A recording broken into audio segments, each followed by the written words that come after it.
Hey man, how's it going? Oh, not too bad. This week has been weird for weather. What do we get? Like half a hmm foot of snow on Wednesday night, Wednesday Thursday or something? morning. Yeah, that was Yeah, crazy. yeah. And it was It's like that almost very half. wet It's snow. basically gone now as well. Yeah, So it's all gone now. Yeah, because now we're got it. temperature was it 11, 15 degrees or something like that. So it We was it got was like, that oh spring. crap, this is gonna be annoying. Yeah, fall spring, even better than last week's Yep, weather. absolutely. But no, welcome back everybody to Bite My Shiny Metal Cast, the show where we talk all things Futurama. And yeah, we are on. Wow, we're already on movie three, Bender's Game. So yeah, this one is interesting because Yeah, I would say this is actually probably my favorite of them. really. For well, for one reason or another, it's probably my favorite, but just because I like more segments of it a lot more than the other ones. I like the storyline of the first one. I like the idea of like the last one, and I like the jokes of the second one. But this one I just kind of like because it tickles both my sci-fi and my fantasy loving bones, right? So it's interesting because we have this whole idea for Bender's Game. Plus, I'm one of these people that, although I'm not really big into per se like the tabletop games, like I've tried them, they're just not really my thing. I think Um, you'd be a better DM than you would be a player. yeah, like I'm more. It honestly depends on your DM, right? Like if your game master is like Oh, the you'd be person terrible. who, oh, yeah, The sure. worst. Well, No, you'd be fine. well, I like telling stories, but it's also the Yeah, idea that you have to have someone who's like involved in their story. Like they have to really be committing yeah, to yeah. the Because characters and all this stuff. Like it if takes the a lot player of effort. follow it Yeah, and they go down a different path, you have okay, crap. You yeah. You have guys to think on your feet, and somehow you have to do all this accidentally stuff. killed the Yeah, big bad boss. I don't know how that happened. I need to create a new one. The trees are angry. Yes, the trees. Yeah, like right. you got to be on your toes, and you got to be prepared for everything. Which, yeah, it's fun. Yeah, a lot of people aren't, and they find it very difficult to do so. So it depends on your game master. But whatever the case, I've played it. I think it's fine, but I do enjoy the stories that come out of these stories. And so listening to like the Oh, kids and all this stuff, I think it's always a good oh, time. yeah, what was it? Cubert and Dwight, and then the other The four other kids. two kids, which we'll get into. So yeah, well let's get started then. So Bender's Game, and yeah, can you read me the caption for what is the beginning of our film? What does it say? The flames in your TV are not part of the show. Fantastic, fantastic. That reminds me of the IT crowd. I think It that does this is remind like me of the the IT third crowd as episode. well. Yeah. I'm late for golf. Yeah, that's great. So, any case, we have our normal opening sequence that we would see in the normal television show all the way to the end, but this time instead of going as they did in the previous movie where they went into like this little old cartoon type of Betty Boop style, Betty Boop style Fleischer. thing from the 1920s and 30s, this one is going into, do you know what this reference is? Like without reading anything about it, do you know Yeah, what the it was the Yellow Submarine Yeah, Beatles or something like that, that's right? good. That's right. I Yeah. never got into the Beatles as much as you guys did back in our mid-teens. I'll say that's when everyone was talking about it for some reason. In my memory, I know that our buddy Tristan was really into the Beatles, and he had like I I think think honestly he had a few records even I or think something like that. everybody, well, everybody has a connection to the Beatles, whether they like it or not. It's just because like every band that they know from this time has influence from the Beatles, or has Oh yeah, from I mean somebody who has influence from the Beatles. I They're loved the either Beatles because they were all high all the time, so I was all high all the time, and I thought to myself, World peace, man." Yeah, no, I'm good. I don't know where that's from. Nowhere, I just made that up. That's Oh, how I viewed, like, every person who's like, "Oh, yeah, I got influenced by the Beatles." oh, really? Okay. So you only know like one style of the Beatles. To be fair though, that style that you're referencing is what this Yellow Submarine thing is from. Yes, I know, yeah, So, any case, well, yes, we have this nice Yellow Submarine reference, like the old cartoon movie. We even have like a couple of the characters even dressed up as some of the Beatles members, like in the maze scene.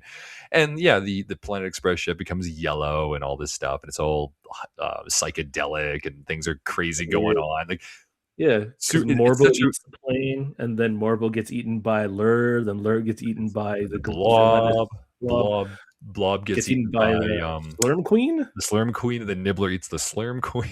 Yeah, so Yeah. it's a weird thing. And then Robot Devil is like Ringo Starr, and Zap Brannigan is like Paul McCartney or whatever.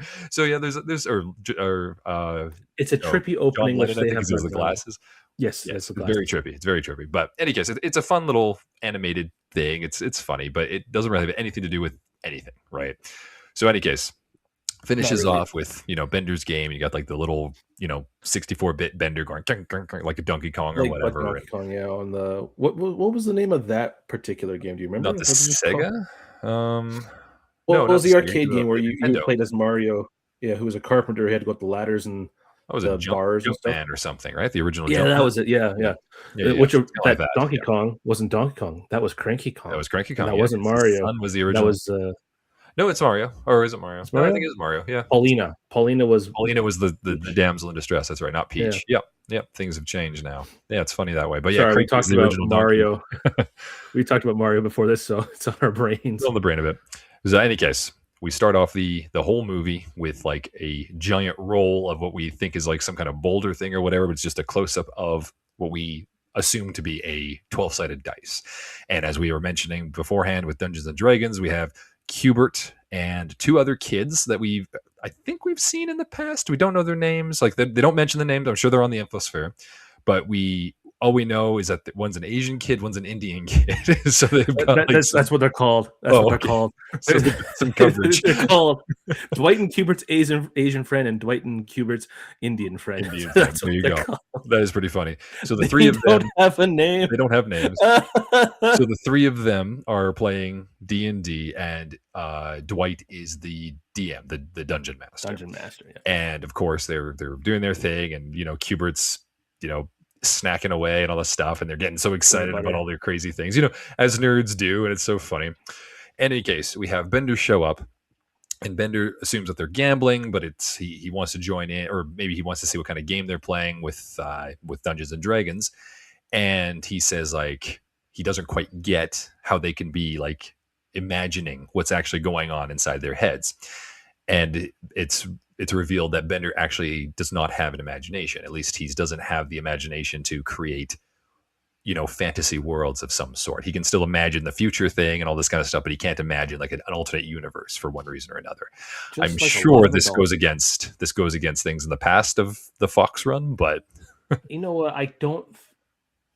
And maybe it's more of like plans or schemes that Bender has, which is kind of it's technically imagination, imagination. but it's not an But alternate like, reality. Yeah, yeah, yeah. yeah. I mean, So I'm oh going to well, chalk it hold to on. that. Yeah, There we go. I can counter this now.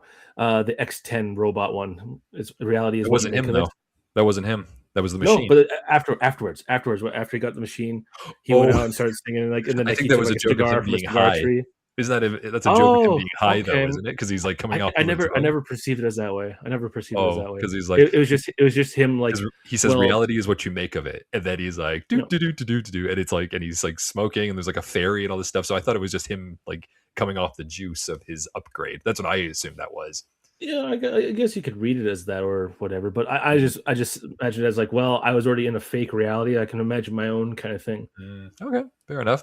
But I'm pretty sure, at least for the film's sake, he can't quite imagine anything. So he later we see the trio, right? They're on one of their deliveries or whatever, and Bender makes mention of the fact that he can't imagine things or whatever, and Fry tries to console him, but Were the wouldn't you other know it? boys making fun of you? Yeah, but Oh, wouldn't you know they it? said I couldn't imagine. The Planet Express ship is low on dark matter, which is, of course, will remind everybody, is the fuel of the Futurama universe at this point. So luckily for them, Leela had also brought Nibbler with them this time, and so Nibbler, being a Niblonian, his fecal matter is dark matter. So luckily, he leaves what they call leaves a steamer in his little litter box. It happens to be right next to the fuel gauge, which works out pretty well in their favor. That's a smart place to put it. Come Yep, on. absolutely. Especially it's a smart pet to have for their industry. It's actually pretty good for this time. So they were able to get a little bit of gas because they're in a bad space neighborhood, and they end up going to this little petrol area, or a gas station, space gas station, if you will. And we are not introduced. Obviously, we've seen these characters before, but we're reintroduced to Sal and I want to say Luigi, but I'm also I'm pretty also like sure I'm that's also his on name. Mario Brain. I don't think it's Luigi, but it's a guy that has like a mustache and all this stuff, and he's like usually wearing some form of green, but he's kind of like a second to Cell Uh, sometimes. oh god, I don't know how to say this name. Hoschel. Hoschel, Hoschel, yeah, Hoschel, yeah. Hoschel, yeah. Sal and Hoschel. Okay. the other Italian names for Mario and Luigi, we'll say, because literally there's a guy with a red hat, he's big and fat, and then Right. there's a skinnier guy with a green hat. Right. Right. So Whoa, they kind of work out that way. They're Futurama's answer to like the plumbers of Mario and Luigi, the and blue they're kind of collar, assholes, and they have very yeah. bad grammar. Actually, it's basically what it is. So, in any case, they're next to their old beaten up space truck or whatever, because I guess their Sal's a space trucker for this movie because he does a whole bunch of jobs. Any case, he starts insulting the ship, which Leela takes offense to for one reason or another, and so she wants to beat them up, and her anger is getting to her. So this movie is for the last film that had kind of sidetracked Leela and in favor of some other random storylines going on. They've kind of brought her back to be kind of the main focus of the driving plot alongside The first what Bender. quarter or third of this movie?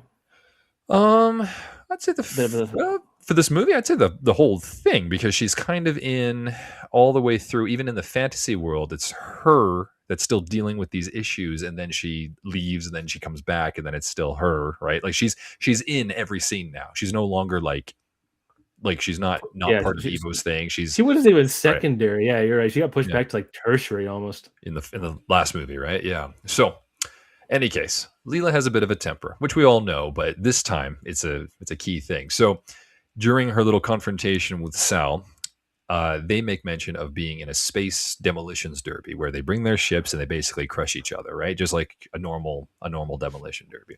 Have you ever been to one? I have not. It's not really my thing, but I mean, I assume a lot of people like it when things crash because it's kind of like, whoa, like what happened there or whatever. It's the same with I NASCAR. It's not really my thing either, but like You know, some people just like I agree watching. with NASCAR, yeah. Yeah, some people But like I watching it. think I went to one when I was like, I don't know, 10 or 11. And I Mhm. gotta say that like it was probably a little more less low key and like they already using like old body cars and stuff like that. So like they already looked dinged up, but Right. the Yeah. noises were fun and cool. And I yeah, think. I think they were like a Yeah. pre-show to like monster trucks or something like that. So Sure, and I, yeah. and I think that's the kind of the point of this is that you're not supposed to bring like a nice looking vehicle to a demolition derby to be destroyed No. unless you want it for the segment. But most of these vehicles that are supposed to be in this are supposed to be designed to take a beating. That's the whole reason for it. But in any case, we have Leela's like, well, we'll see you there. We're gonna beat your asses with this in this demolition derby or whatever. So they fly back, and of course, we during the gas station thing as well. We also learned that dark matter is like tripling in price, which Hermes Like also makes mention like of. today's current gas Yeah, prices. I know it's kind It's of weird. Eh? relevant. Yeah, super relevant to today's Yeah, I standards. just talked to So two Italian guys who challenged me to something too. Yeah, it was very weird. while you The were putting parallels. gas into your car, yeah, Yeah. yeah, weird, right?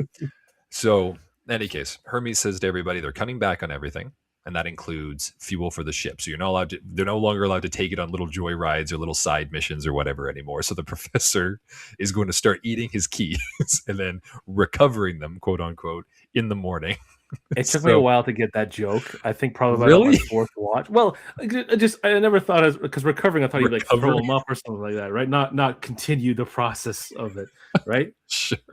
And he get, but I love how easy it is to get the keys afterwards anyway. But in any case, Hermes then makes mention that it's 4 o'clock, so the professor's stupid old, so he has to go to bed now or whatever. So Le- again, like I this, love this this scene though. This next me scene too too. that we're So gonna they're talk all about. in the shower together. There's a communal shower that we've seen once or twice, but this one, like we have Amy. Amy just gets Fry, in. Fry, Leela, Leela, Zoidberg, and even Bender. Bender showering too. And he has like who a has little cap. a swim Yeah, cap, yeah, a it's shower over cap, his and then a antenna. brush. Well, Yeah, it's over his antenna, yeah, but looks right? like Yeah. he's a robot, so Well, so I guess it just so water doesn't. I don't know. But he's it's also because scrubbing his he's back. yeah, yeah, In any yeah. case, so they're all naked. They're all having a shower together, and it's normal. That's what the fun thing about this joke is that it just seems like a Oh, normal occurrence to everybody. They're all used to each other's bodies and everything. They've seen them all naked. I guess that's true.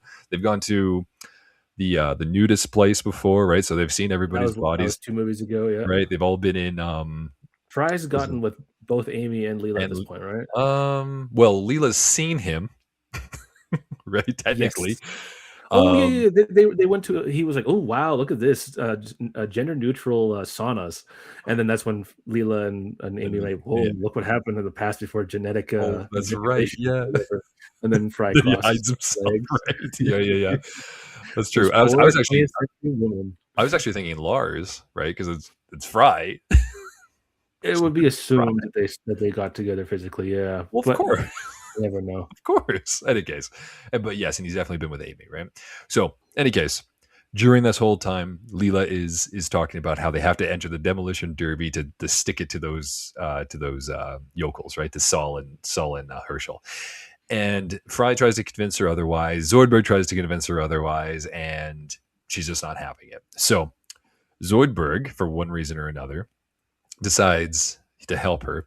So he uses a magnet that then can go to the professor and he can kind of scoop up the keys. Like he puts the magnet to his belly and goes through his throat and comes out with keys. Yeah, And apparently the professor has a storage locker and two sets of boats.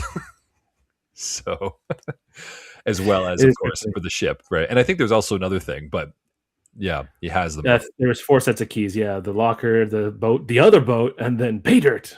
They head off. So I guess everybody except for Hermes. Hermes is not there for this conversation because he actually has a home and a family and everything, so he has to be gone. So Oh, yeah, that's a good point. I wonder if he gets paid by the professor, or is it the bureaucracy, world that I pays think him? I think he's hired by the Or a little professor. I think both. it's the professor that pays him. Otherwise, he could. Uh, yeah, I'm pretty sure it's the professor because the professor can control him, right? He says like, "Oh, incentivize that employee, right? Like give him what he wants and everything." Hermes Contracted out, maybe? I don't know, but Well, yeah, continue. Hermes level is set by the bureaucracy, but that's like it's like his institution for where he got his credits, right? He works for the Planet Express though, right? So that's his job. That's where he's the bureaucrat. So any case, all of them except for Hermes and the professor, obviously, they all go to this demolition thing and won't go into the whole thing. There's a joke there about a very dated joke about the Dixie Chicks. And Yeah, they're not called the Dixie Chicks anymore, they're just called the Chicks. really? Yep, That's because a Dixie thing? apparently is a time in history that it was bad for some people, so they felt bad and they just changed it. I don't Really? remember the full thing. I just remember them saying they didn't want to use the word Dixie anymore. I'm like, but what about Dixie cups? Like for those who don't know what For Dixie the cups ice are, cream, they're little cups of ice cream with the right? thing. But the most important part about that was the wooden spoon. The wooden spoon was the best part and the worst part at the same time. Mm. So I didn't know that Dixie. I thought it was just a place. I didn't realize there was Yeah, history there, like I, everywhere I, else in the world. I knew it was some kind of country aspect kind of thing, which is why because they're a country band, right? But Yeah. I never thought anything of it except that I thought you were going to say that they got rid of chicks because it's no longer appropriate Yeah, for well, them to be are the 2 words I mean, sorry, the Dixie Chicks. Out of the 3 words that to remove, you think it would be chicks. It would be maybe like or chicks, change it to the Dixie maybe Gals or Dixie Ladies. right? Yeah, No, no. the Dixie No, it's Group or Dixie the because Dixies or I something. But to yeah, do with slavery, I'm sure. I'm pretty sure people can look into that themselves and go, "Yeah, that's okay, kinda stupid," or interesting, whatever, or, "Oh, I agree with that." I think it's interesting stupid. if true. Perfect, rich little quote. Nice. So, any case, I won't go to all the details of this, but we'll just say throughout the whole derby, people get messed up, vehicles get messed up. There's a Lego thing that explodes. It's kind of hilarious. Any case, last two vehicles standing, Sal and Leela, and of course the group within both vehicles. Leela and Sal go at each other, and of course Sal like realizes he wants to live, so he pulls aside, and Leela wins. So Leela and the Planet Express crew win, so they get their little trophy. However, the ship is like banged up to almost Totaled. like it's missing a fin. It has like things falling off, all this kind of stuff. So they somehow make it back to the Planet Express crew, or the Planet Express headquarters, rather. They have a little curtain to cover it just in case the professor, because the professor's old and senile, he probably won't even notice. But wouldn't you know it, that one day he happens to wake up and be like, "Oh, I'd love just to take my ship out for a spin." So "Quick, guys, let's go for a malt." Like, using I 1940s know. terms. Let's go take her to the old malt stand, like old times. It's like, how old are you, Professor? So, any case, this curtain, which is a curtain, so it's made of some kind of material, right? Like a very very soft Cloth. material, cloth, if you will. Leela tries to distract the professor by using Zoidberg, who his distraction is get on a unicycle and juggle like torches. He "Look at me, trips. look at me, look at me, look at me, look at me," and then he crashes. Yep. "Don't look at me." Oh, look at me. One of Mitchell's favorite jokes. I do like that, yeah. And the torch basically lights up the curtain, thus destroying the whole thing. And Hermes recognizes that the ship is destroyed, but the professor still's like, looks pretty good. Until he realizes that one of the things that fell off the ship is the fuel gauge. And he looks at the fuel gauge and it's missing one, we'll call it one ball's worth of fuel. That's it. That's that entire trip and that whole fighting thing and coming back. That's how much dark matter is only used. It's actually quite astonishing. But even with that, the professor freaks out and says like, okay, I'm calling a conference. So he kicks out his kids because the kids are, I guess, on holidays or something. So they're all playing D&D in their conference room. So the kids leave. Bender's trying it out. He still can't quite get into his imagination. He's trying, but he just can't quite. So You just did the same thing I did, but with a stupid noise at the end. yeah. Ooh. So, is this when he imagines Titanius Inglesmith yet, or is that the next time? It's the next time, isn't it? I think he tried really hard this time, and then Oh, but he comes up with his name. That's right. Okay, so he's like, I'm Titanius Ingle. So Bender is he copies Cubert. This is all right before the conference. He copies Cubert. Cubert calls him out for it. So Bender's like, okay, I'm going to try very very hard. And Dwight says something that I think is one of my favorite lines. He's like, you have to believe the impossible is merely preposterous. I thought that was pretty good. So he Bender sits back. He puts his visor down and he starts trying to imagine. He's like, I imagined something, and he says like his name is Titanius Inglesmith, from I think he's like Cornwood. Fancy Man of Cornwood, right? That's his character's name. So he's developed that. So this is the beginning of Bender's little arc with imagination. However, at that point, Professor comes in, kicks out the kids. Bender stays because he's part of the crew, but everybody else gets kicked out. And everybody else, all the adults, get brought in for a conference. So the professor then starts to chastise Leela for her anger. So, because her anger is the one that keeps costing them money and all this kind of stuff. So he gets a collar that apparently you can buy at Office Depot in the future that will shock her every time she is angry. But it also does other things, such as when she's going to cuss or like throw out profanity, Where? Yeah. or have thoughts of a sexual nature. Which I think is a wrong thing out of that. That's kind of funny. And then later we find out it also shocks her when she lies. So it does a few things. But she has to wear this collar, and every time she does it, or every time she gets angry, she'll get shocked, basically. Um, the thing is, all of her anger is mostly directed recently towards Zoidberg, due to the fact that Zoidberg has tattled on her, goes She against also her took a roll of wishes. Scotch tape. Yes. Very good. Thank you, Hermes Zoidberg. incentivized that employee. It was like Gives a him a bucket of fish. Wonderful. So that is the deal with Leela. Okay, so now she's chained up and everything like that. Right. So then we find out on another side we're going to see Mom. Okay, so Mom is of course the monopoly. She owns the monopoly on dark matter. All right. It is believed that she owns the only dark matter mine in existence on Earth or whatever. Alaska? Yeah, well, it's somewhere It's like somewhere Alaska, North but Polish. it's the only place, or is it in the Arctic? Something like that. It doesn't matter. It's up somewhere very cold. But she's the only one that owns it, and so therefore she can basically dictate how much dark matter costs. So, we have a Morbo and Linda, cameo, whatever you want to call it, and he does his like talk with Titans, and she's like in her mom outfit, but of course it's all a front. She's literally just like a greedy old hag who hates Yeah, everyone. yeah. It's just, oh, so Mom, tell us why are fuel prices so high? Well, dearie, No. Yeah. we'll pinch everywhere to make sure we get that dark matter for people. Then why did you make such a millions and millions of dollars last quarter? You look thin. Have some of these And the biscuits. little the Time magazine is like her squeezing the earth. Yeah. I love Morbo it. really shouldn't. Might go to his gargantuan forehead. Oh, I wonderful. suppose I can destroy a few. Like the Cookie Monster. I So really wish that there was more Morbo. Like, didn't you have an idea that he was going to be part of like an invasion or that something like was that? that was a thought I had. People can listen to an episode where we were talking about like what would they do with a Futurama movie. That was kind of my idea, Oh, what yeah, they could yeah. do, like an actual movie that was a solid storyline or something. But in any case, we head over and Mom returns to her sons. Right, we have what is it? Walter, Igner. Walt, Igner, and Larry. All right. and their names will change later, obviously, with the other universe, kind of the alternate reality. But any case, the three of them are all there. Same shenanigans. She slaps them, she yells at them, all this stuff, and we learn that she doesn't care about making the world better. It's all about the money, all about the Profits. profit, right?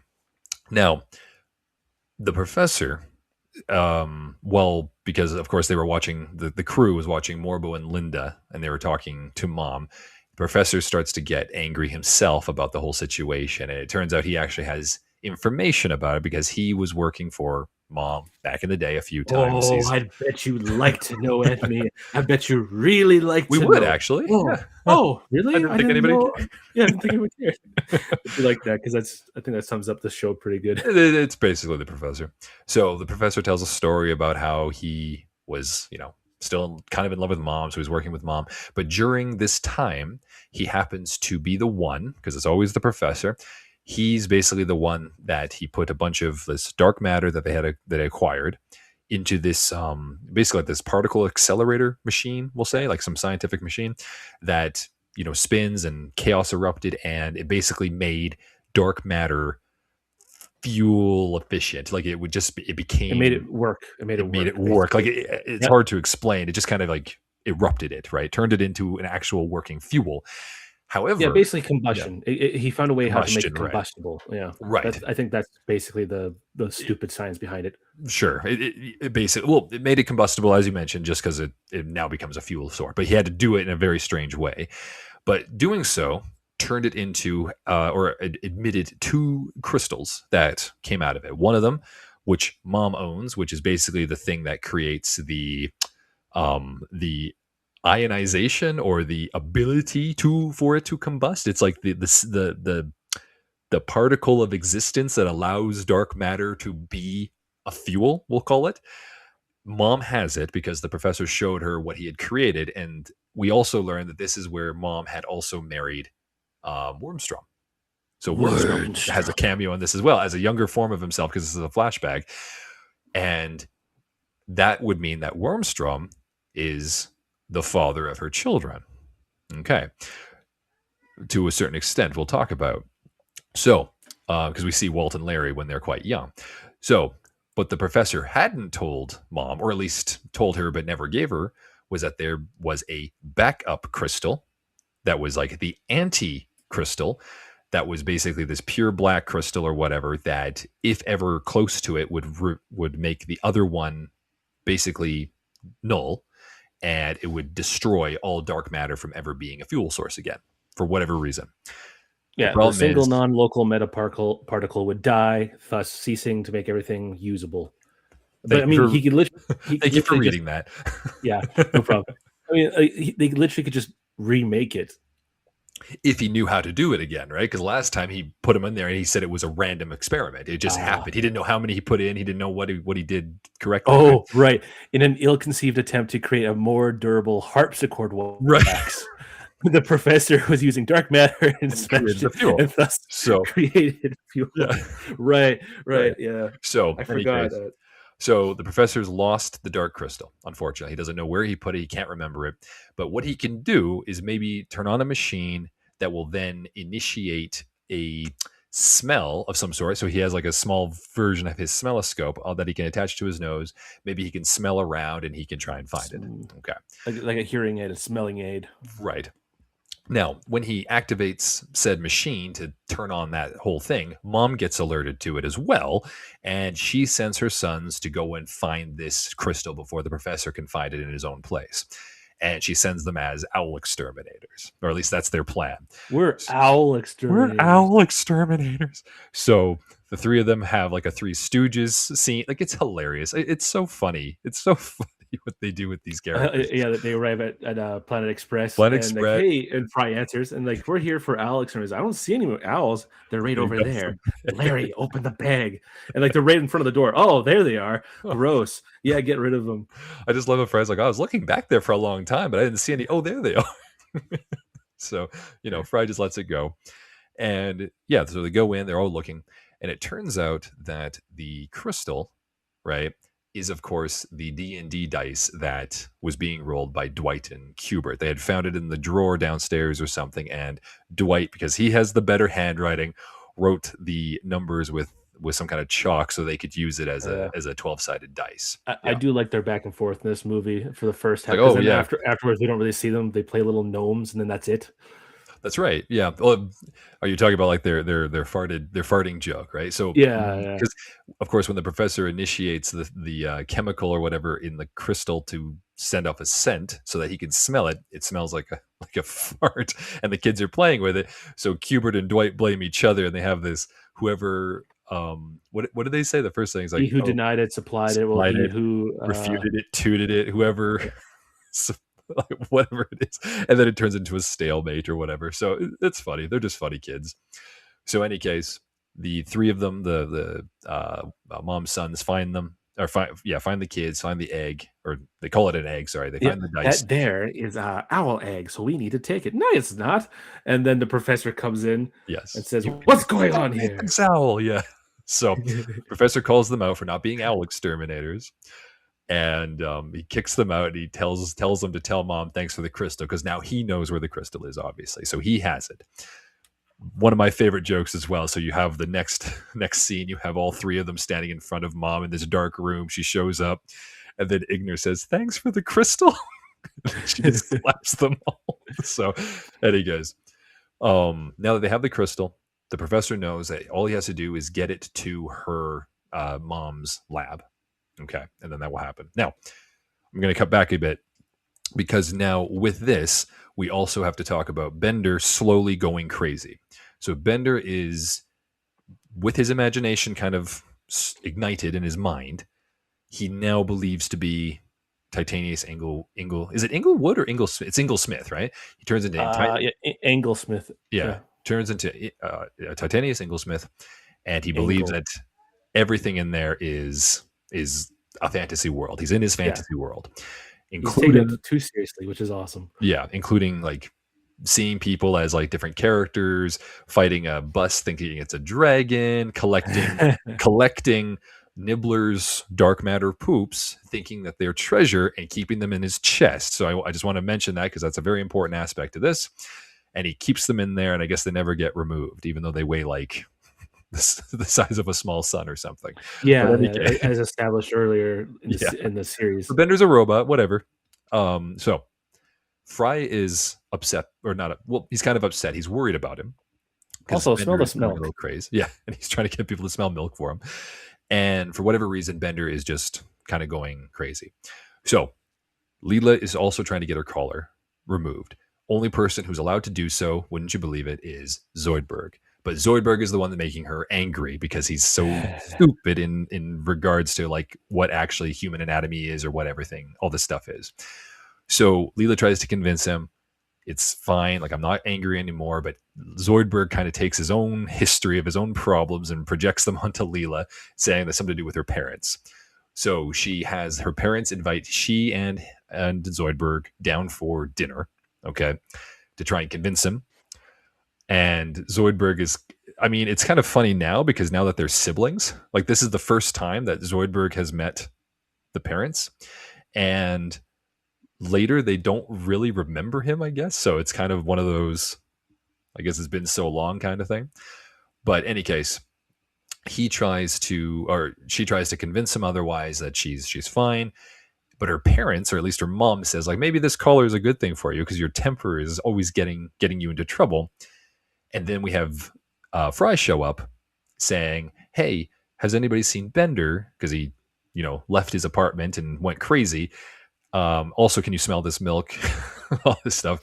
But Bender shows up in the sewers and attacks them. And he goes like full on attacking, like shooting, what he calls a fireball. He burps like a flame thing. He's like uses his arm as a bow and shoots like cutlery at No, them. not the spork.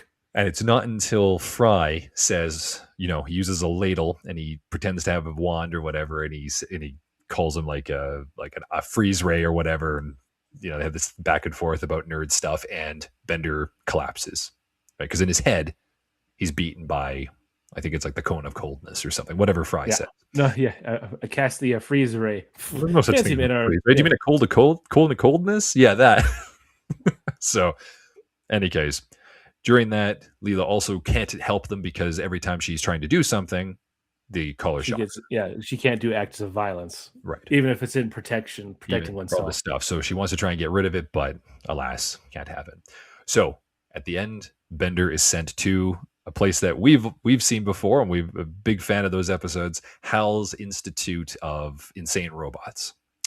And yeah, where we have Um, Dr. What's his name? Positron or something. And Nurse Ratchet is also there as well.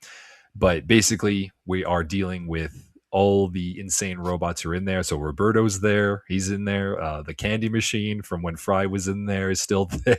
oh The God, Mad right. Hatter robot is still there with his change Change places, places. which they do, and they have fun with it. It's a good time. And yeah, we get to see that Bender is just not getting better. Okay, at all. So he's then scheduled. Bender is going to be scheduled to have a robotany. Okay, not a lobotomy, a robotany, because It's he needs the to have robotic version of a right. lobotomy. Basically, he needs to have his imagination removed because he's dangerous. He's a danger to everybody and himself. So that's scheduled for the future.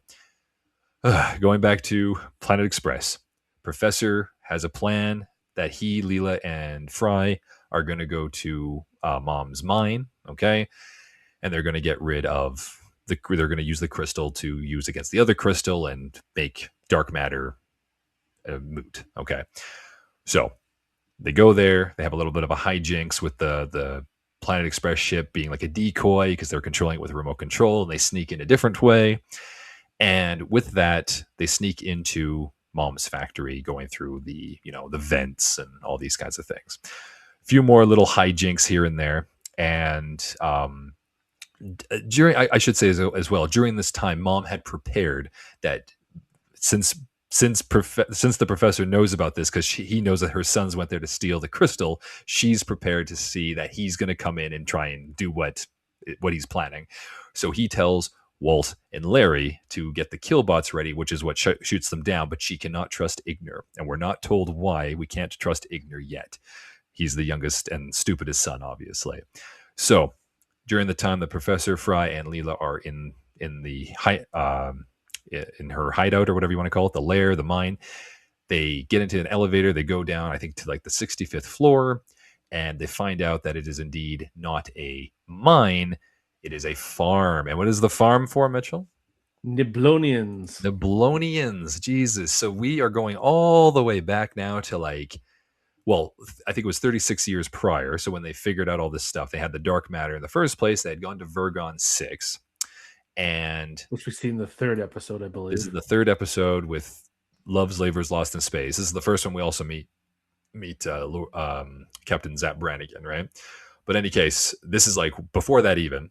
And it turned out that the Niblonians were there as a small group run by Nibbler, who were there to study and eat the creatures that lived on the planet or whatever. But of course, they were they're creatures, so they deposit their fecal matter into the hole or whatever, and so there's so many of them that And they've been there for a long time, yeah. yeah, Mom was working for Dupe. So we finally get a reference to Dupe, Mitchell. I'm sure you were happy about this. It was a Dupe ship that then was orchestrated by like Mom's company or whatever to then Yeah, they get this whole contracted Mom thing. out, yeah. Yep. Yeah, they contracted Mom. And so they mistook the fecal matter for natural deposits, thinking that it came from Vergon 6. And Mom used her machines to go in there and, do all this stuff. We also find out that Mom started her friendly robot company, thus like making the professor relevant to create the robots in order for her to start using them as like miners and, robot slaves or something, right? Before the days of Robot Lincoln. So any case, years later, we find out that, or Mom finds out rather, that it's actually coming from the Niblonians. So she, as Vergon 6 is about to implode because, of all the situations that happened with removing all the materials and all this kind of stuff, it's going to implode, leading to the episode of Love's Labor's Lost in Space, which we see in the show. The Niblonians vacate the planet before Planet Express shows up to save the animals. Nibbler's left behind because he actually had to go to the bathroom. So After that's why eating a he's on day the old planet. Swinosaur. Yeah, so that's why he's there, and that's why his cuteness was turned on or whatever, because he used it as a self defense mechanism, so Leela would save him. Thus, the reason why Nibbler was alone on Vergon 6, which is kind of an interesting little continuity thing. It's fun. However, Mom captures all the Nibblonians secretly and brings them back. So we learn all this from Nibbler himself, because he had been captured by Mom's sons the Yeah, when they day that visited. when they were there as the Owl Exterminators. So he's there, and all these other Nibblonians are there that have been there for like 30 years, aside from Nibbler. It's quite horrible, actually. All they could do is eat, eat, sleep, and poop or something. So, any case, they find out the whole thing, and the trio, like Professor Fry and Leela, are all like devastated by this whole thing, and Nibbler, and they know that Mom is going to catch them because there's like an alert going out for them, and Igner shows up, and he has a gun, but he says, "Listen." Well, not listen. It's like, go fast, go up this, and it's like where the chickens would come in, because they're Chicken force feeding them chickens in valve. this farm, right? So they poop more with the prune juice and everything. So the three of them are like, "Why are you helping us?" And then he's like, "Go faster." I can't explain for one reason or another. So they sneak into the chicken thing. They're climbing through it, all this stuff, and Larry and Walt are under the impression that no one was there, because they confront Igner, and they're like, "Well, like, is there anybody here with you?" He's like, "Nope, no one's here," or whatever. So that's fine. So the three of them, the good guys, right, Planet Professor and those guys, they get into Mom's area, her chamber, and she thinks that she's safe, but it turns out that they're in there or whatever. And his Professor's slipper falls on her, alerting her to his presence. She sends her sons, and the sons go and they start attacking. You know, I think Leela uses her power. Right, she's no longer really affected by the It kind of is by the turning her shock on a collar. little bit. Yeah, she actually kind of likes the pain now. So she goes in and she starts fighting the three of them. And Professor and Fry are trying to get to the crystal. So if they can get within, I think it's 6 inches of the crystal, then the two, or within the two crystals areas, and the crystals will get together and they will cancel each other out. All right, 6 inches. So Fry tries holding the professor, and he tries leaning down with his pants. They rip. He falls. He's known as the Catman, apparently. Fry falls next to him, not the Catman whatsoever. And then to save himself and to save like them from taking the crystal from him, the professor eats it, because that's what he does with the stuff that he, treasures. But then Mom reminds him, "Hey, listen, you're in a crap farm. Like, we can get this out of you." And at that moment, for whatever reason, Bender is having his robotany done, and something happens where the dark matter starts to really get going. We'll say harmonize, or something's going on.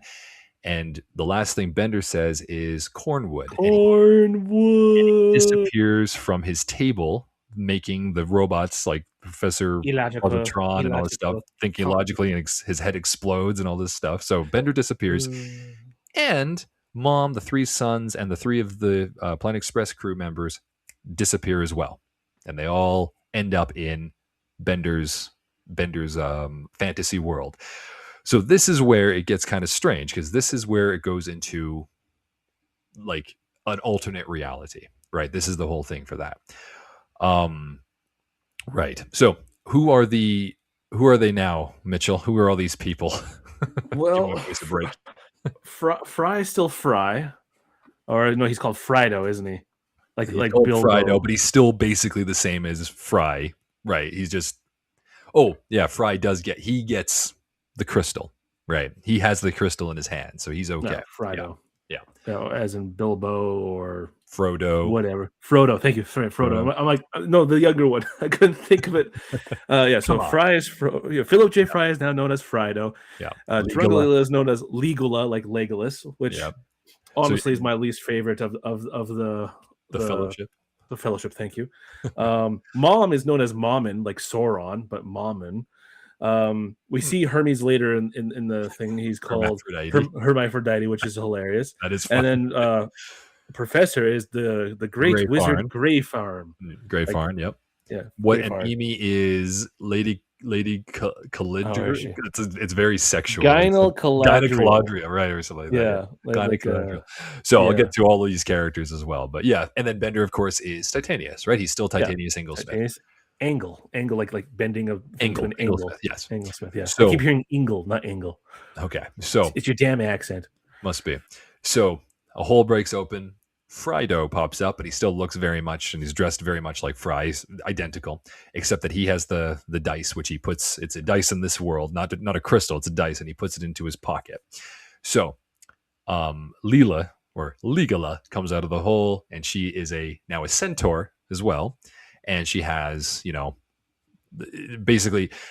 I don't know why. I'm thinking it's because they're his best friends, but both Fry and Legala, I keep calling her Legala, Frido and Legala, Just call them Lila and Fry. It's too confusing. whatever. They have their memories. They're still them, but they're just in. Well, she's in a different form, and Fry kind of goes a little crazy later. But yeah, it's interesting that the two Head of them canon for have that memories. one is because Bender's friends. no. Well, we could go with that one, but they're just, in my opinion, it's because they were near the die, the die of power. Both of them. But what about the were right professor? there. He wasn't there. They had to go find him, right? So Yeah, because but they he was were there both with. in the world by Yeah, but he was the with power. them. But he was with them in Mom's in headquarters. the regular world. But Yeah. for some reason, he didn't get transported there with them. So that's just my head canon. But why Yours is wouldn't not. he have? Why wouldn't he I have? don't know. You had to be close to the Well, crystal. because when you roll the He dice, literally it's swallowed the whatever it crystal. was. Yeah, that's a very good point. We'll say that he got a 1. He got a 1 when it rolled where he was going. I don't know. Oh, okay. I would just say it's because it's Bender's closest friends. He just made them the ones, or because they're the main characters, right? But whatever the We case, could go with those reasons. keep in mind those two still have their memory. Titanius does not. Okay, and I call him Titanius because it's not Bender, it's Titanius. And the rest of the crew members who are different forms, they don't have their memories. Okay. So Leela and Fry and Bender, because Bender shows up to greet them and all this stuff, and he says, "Welcome to Cornwood." We're basically in a different show now. We're different. We're in a different movie. Okay, this is why I say this one is not as well written for that reason. Like Yeah. the show is good, but it feels like there's two separate movies going on, and this is clearly what's going on here, except for the dice. That's basically it. But we have this basic Dungeons and Dragons / Lord of the Rings parody, as you can tell. So the two of them tell Bender the situation. He says, "Okay, we should go and find Greyfarn. Okay, the wizard Greyfarn, because he would probably know better about it than the rest of us." Okay, so they go there. They're going to try and find him, and then they are attacked by Mommin's sons, who are now Waltazar, Larius, and Ignis. Ignis, thank you. Glad you have them in front. Are those any names? Are those? Yeah, I have the whole page pulled up right here. It's hard to find them because it's in alphabetical order. Walt, Larry, but they don't. right? Yeah, but it's Philip J. Fry, not just Fry. So I had to go. I'm like, where is it? Oh, okay. I panicked for a second. So during this time, the three Mummin sons, as we just mentioned, and they're all like devil-looking creatures or whatever because they have like horns and everything. It's a cool design. They come in and they're riding on these dark horses and they attack Legala, Frido, and Titanius. And during the fight, Fry is stabbed twice by Walt and Larry, and the dice falls out of his jacket pocket, and they're like, "Oh my god, it's the die of power!" And he gets is it 6? Is the first one is 6? And 7. 7. Sorry, 7.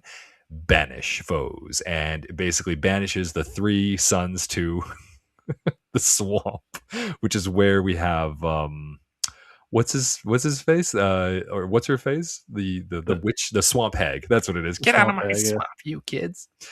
There's a couple of jokes there that you're missing, but we're just doing the synopsis. Well, yeah, because I skipped over the fact they went to Bender's castle and he was having with the dwarves and everything. Yeah, that's fine, but that's a slice of scroto. Was that his? Tis also that, sir. Tis also that, sir. Yes. It's like, oh, is that a hobbit? And it's like, well, no, that's a hobo and a rabbit, and they're making a hobbit, something like that, right?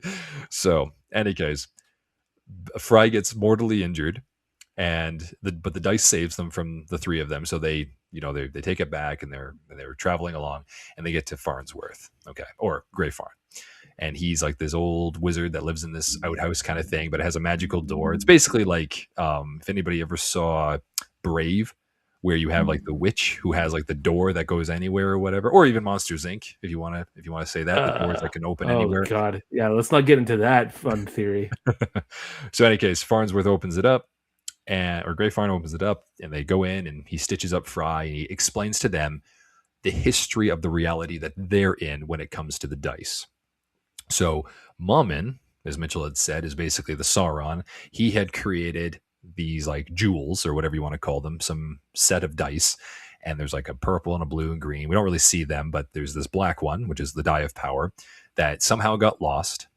Okay, we don't quite know how, but it got lost. So Mummin has been trying to look for it and all this kind of stuff. And he explains the three sons that she has with, her demon spouse or whatever, and Ignis happens to be the demon spawn of some he demon that isn't really mentioned at the time. But also we find out that Grey Farn had a relationship with Mammon. Okay, very very parodied of the two realities. Yeah, it's a very good parallel universe of Mhm. realism versus fantasy. Of whatever this is, right? So Yeah. the three of them, Titanius included, now with Grey Farn, so now four of them, all head out and they're going to go do this quest and destroy the dice of power in the geysers of Gygax. All right, nice little reference to Gary Gygax, Gary Gygax. Thank you. I always forget his the name. creator of Dungeons and Dungeons and Dragons. Dragons, and this is where Mommin's like head rock thing where her lair is, and they have to throw it into the molten lava where she had created the dice. So basically, Lord Lord of of the the Rings. Rings. So over the course of this, they're good now. They're going to travel, and on their way, they meet Hermaphrodite, Hermes, who's also a centaur. And it turns out that the centaurs are, I mean, they're not supposed to fight. They're very peace loving, and they just like to debate. So Leela's pissed off. Useless. Yeah. So Leela's pissed off because she's like, "Oh Christ! Like I wanted to be a fighting warrior character, and I have to be this." And so she steals Hermes' stuff, threatening him because she's like, "You're not going to do anything, so I'm going to take your bow and arrow." So she has a sword, but she now has a bow and arrow as well. And Hermes or Hermaphrodite says like, "Okay, fine, you can go, I guess." So they leave, and they're going to they're getting lost and all this stuff. They have to go back and forth trying to figure this stuff out, and they end up at this cave, which is called the Cave of Hopelessness, where we get reference to something called the tunneling horror. Now, before they can get into the tunneling horror, Amy shows up as, what's her name again? Gynocaladriel, like Galadriel and Yeah, like Gyna, right? Yeah. So Gyna Galadriel, who Amy is, basically her only power. She's like, I'm gonna help you guys get into the cave. Her only power is that she's able to seduce and sleep with anyone she wants, which is fine. So they wait for her to do her deed, and then she travels with them. And I like the running joke of this actually is that she basically sleeps or like makes out with every single character in their group except for Fry. Yeah, that's true. Yeah. So I thought that was pretty good. So they get into the only reason I really go into detail about the Cave of Hopelessness is just because funny enough, it actually does reference the next movie, but we don't know that at the time. But we go in there, and they are attacked by, or they think they're going to be attacked by Zoidberg. There's also a joke about Morks in there, like Robin Williams' character from Mork and Mindy. Yeah. It's a bunch of orcs. What But a they're Morks. weird reference. Like Yeah, Mork was like what, Mork, Mork, Mork. 1980 something?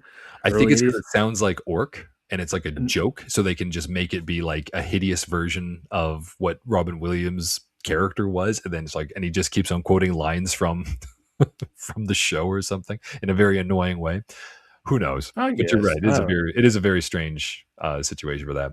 So, anyways, they fight through the Morks, and then a creature of Zoidberg shows up. I don't think we actually ever get his name, right? He's just, Let me see here. they think he's the tunneling horror, and so Leela goes and attacks him. Monster Zoidberg. It's just Monster that's what Zoidberg, he's okay. debuted as, Monster Zoidberg. Perfect. And he's like Zoidberg's head and his claws, but he's like long and tall and grotesque and everything. So everybody thinks he's the tunneling horror.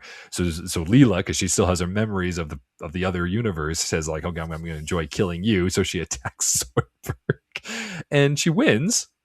But it turns out that he's not the tunneling horror. So she feels horrible because she just attacked an innocent creature, because it's not actually Zoidberg, it's a different creature. So she throws away her sword, cutting off his head by accident. But she's like, I can't fight with you anymore. I can't be here anymore. And she runs off crying. And Legala basically joins Hermaphrodite and the Peaceful Centaurs for a time. So the tunneling horror does show up, however, and it's this giant leech-like thing. It's a leech later, Yeah. and this is the reference. It's a different thing in the next movie, but we'll come to that when we come to that. But it's just an evil creature in it, right? Which is kind of interesting. So it's attacking the group. And so Fry's the only one left standing because he has no powers, he has no abilities or whatever. So he's like, I I guess I'll do throw like this. things. I'll throw things in my Yeah. pocket at it. So he throws a bunch of stuff, Yeah. and one of them happens to be, of course, the Die of Power. so, Oh, the die of power. I forgot to roll that. so the Die of Power ends up on, what is this number? 3, thank you, which is Grow. Is that correct? Yeah. Okay. Grow, which makes Fry grow into like this, monstrous creature, or not creature, just Hulk. this big guy, yeah, like a Hulk or whatever, like a giant, and he's like, muscles and all this stuff. So he starts beating on the on the tunneling horror and all this stuff, and he pops it, and the tunneling horror shrinks and disappears into the walls, Yeah, but it still okay. lives. Yeah. So after it's beaten, the foe is beaten. Fry shrinks down and he's laughing. He's like, haha, well, my God, you guys, this Die of Power is awesome. You got to try it. And I think Bender or Titania says, yeah, I'll I'll take a hit. have a go. And Fry basically starts becoming Golem. Yeah. So, guy off the Dodekalicious. Right.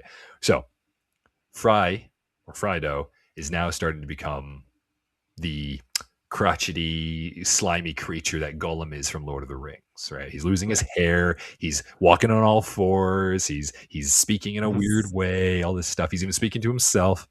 Yep, So just much like just like Gollum. Gollum and Smeagol, right? So the group exit the cave. They're like, okay, we're going to do this, and they camp.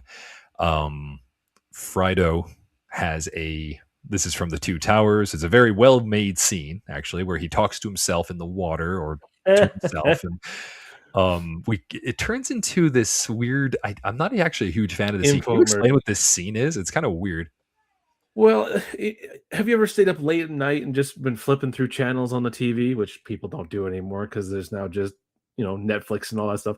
Anyway, so then you go to the shopping channel and there's some guy who's being super enthusiastic about this product he's selling. In this case, it's a switch knife with the stag horn, and it's literally Fry. Is that the real staghorn for that Yeah, price? Yeah, unbelievable unbelievable. kind of Yeah, thing. I love it. David So Herman and John DiMaggio. John DiMaggio, right? Definitely John DiMaggio.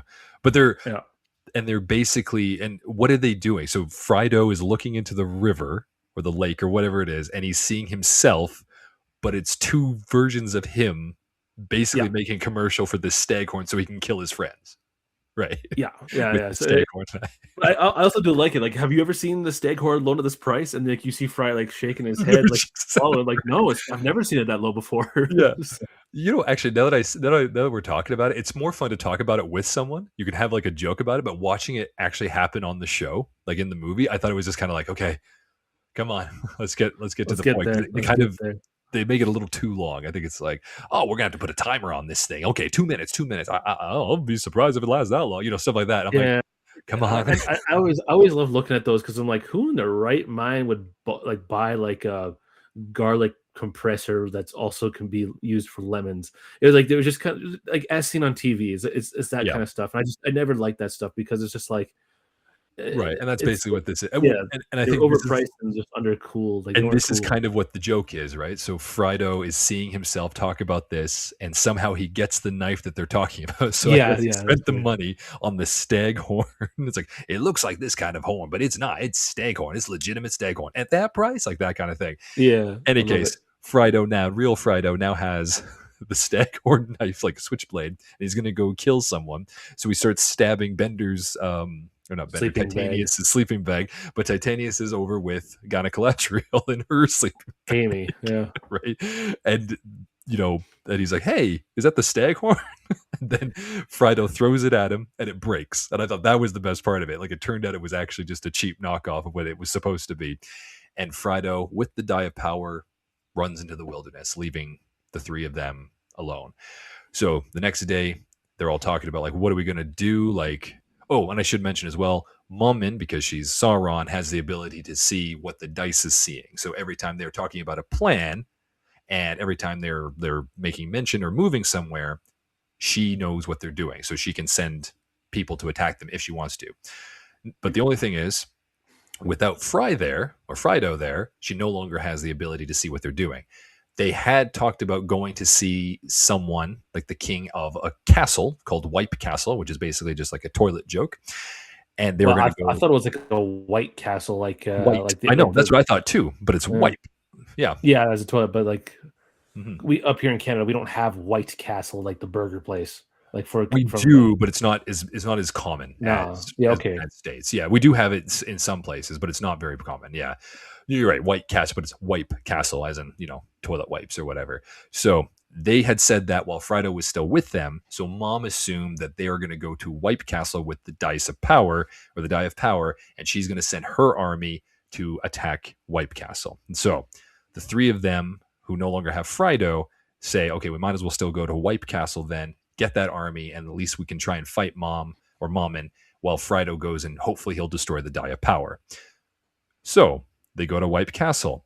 Turns out the king of Wipe Castle, whatever his alias is, I'm not sure, but the character is Roberto, who is of course insane. So he had sent his subjects, mostly his army, to attack was it scallops. scallops or something? Yep, Basically drowning them. And the only two people who are left over in their castle are Earl, URL, and Smitty, who are basically his guards. So there are three people, and that's it. So darn there are now scallops must have got him. scallops must have got him. So Mommin had sent her army along with Waltazar and Larius. I'm trying to use their dungeon names just for the fun. And but she leaves out Igneous because Igneous is, not related to this or has a dark secret, right? So the two other brothers are heading the army. They attack them. There's this huge parody of the what is that place called? Minas Tirith, the Minas Tirith fight from the Return of the King, and the three Bender, Greyfarn, and Galadriel are all trying their best to fight them and all this stuff, but they're just not doing very well. And Nope. as the army shows up, a centaur is there and sends one of those. This is actually pretty fun. Actually, he shoots like an arrow. The arrow goes to different places because it keeps getting shot, and then tells the centaur area, the Centaur City, or whatever you want to call it, where Hermaphrodite and Legola is now, because she had gone there and joined their peaceful ways, and she's dancing with them now. It gets shot there and tells them, oh, hey, there's a war. So what do we do? Now, Hermaphrodite is the proud leader of this centaur place because he's the best debater. So he challenges Legola to a debate because she says she has to go and save her friends. But the debate doesn't go over because I think she just beats him up. But Yeah, she wins and she gets the I still centaur. think I won the debate, and then she smacks him again. Bad, Okay, punches him or something. So, any case, the centaurs basically save Wipe Castle. Okay. And Ben and Titanius and Galadriel and Greyfarn, they save them and all this stuff. And Legola and Galadriel get it on a little bit, which is the you saved us, last number. Legola. So Titanius and Greyfarn also see in the distance that there is some explosion happening because Frido has made it to the Geysers of Gygax to get rid of the die. So he's actually made it all the way on his quest. And he's joined by the head of the monster Zoidberg, who is like, oh, hey, I can try and push you to do the right thing or whatever. So now we cut over to Frido. When he's there and he's about to throw out the die, but then Mommin sees him, sees that he's there, and Ignis is there as well. And the two of them get into, or Mommin, I should say, turns into a dragon. Okay. And Dungeons and Dragons. right. And Frido rolls the dice or gets knocked over and rolls the dice. And it becomes number 12. This one I remember because it's like the top one, 12, and it's called Mirror Mania, if I'm not Yep. mistaken. Basically mirroring your enemy in this case, and thus Fry himself turns into a dragon and they start fighting. So that's what causes like the explosions and all these kinds of things. So the rest of the group show up at the Geysers of Gygax as Fry and Mommin are fighting, all this kind of stuff. Zoidberg, Yeah. Monster Zoidberg has the die. He's going to try and, use it or whatever. He picks it up. And we also get confirmation when the three, like Greyfarn, Galadriel, and Titanius show up that they're going to be attacked by Mammon. Igneous shows up to save them, just like Igner had done in the other reality. And he and Farnsworth, or Grey Farn rather, have a kind of a fight, and he I do tells like him, this. yeah, he tells him that he is his father. So Mitchell and I have been talking about this for years, and they still haven't talked about it because it's also the truth in the alternate reality.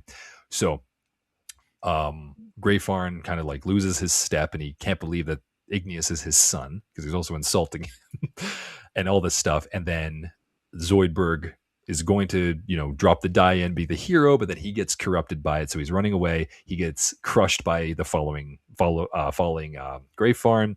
The dice rolls away. Mammon collects it, all right, back in her human form because she and Fry lost their powers. She gets, because they attacked each other's underbellies, right? Because that's the only place a dragon is weak. And Mammon wins. Very weird. Mammon wins. She gets the power, and then she does her wonderful Tress MacNeille laugh, and the universe, or the eternal, whatever you want to call this, like the reality basically gets evaporated. Okay, so they all die. It collapses on itself. Yeah.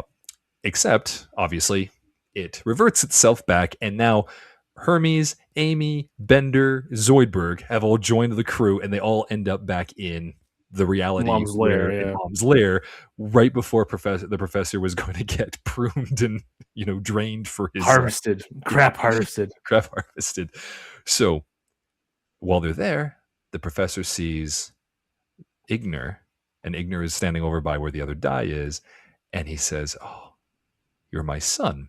So this is also where it's kind of strange.